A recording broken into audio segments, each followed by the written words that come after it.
اب اعلیٰ حضرت نے یہاں پہ بڑا پیارا نقشہ کھینچا ہے، اور اسی شعر پہ میں بات کو ختم کر دوں گا کہ جب سیدہ حلیمہ نے مصطفیٰ صلی اللہ علیہ وسلم کو اٹھایا اور حضور کو سینے سے لگایا، اور حضور کے حسن کا عالم کیا تھا اس وقت، اب سارے حسینوں کا رب تعالیٰ نے جو ہے وہ منہ موڑ دیا کہ اللہ تعالیٰ نے ایسا اپنا شاہکار پیدا کیا، ایسا حسن و جمال والا پیدا کیا۔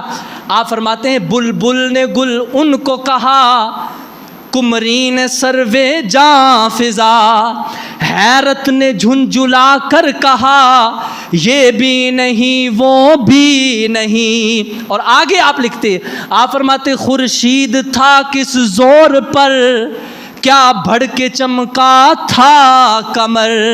خورشید کہتے سورج کو، کہا خورشید بڑی آب و تاب سے چمک رہا تھا، بڑی روشنیاں دے رہا تھا۔ کہا خورشید تھا کس زور پر، کیا بڑھ کے چمکا تھا کمر۔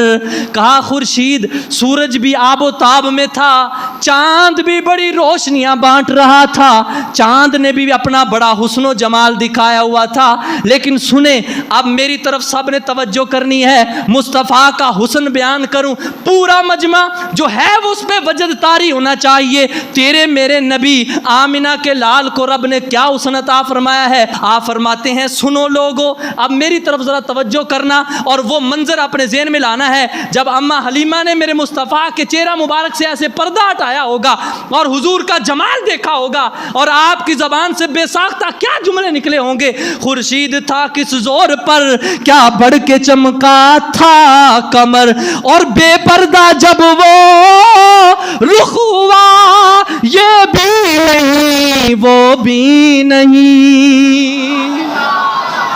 کہا خورشید بھی تھا، چاند بھی تھا، سارے بڑھ رہے تھے اور بڑی روشنیاں بانٹ رہے تھے، لیکن وہ کمال حسن حضور ہیں کہ گمان نقص جہاں نہیں، یہی پھول خار سے دور ہے، یہی شمع ہے کہ دعا نہیں۔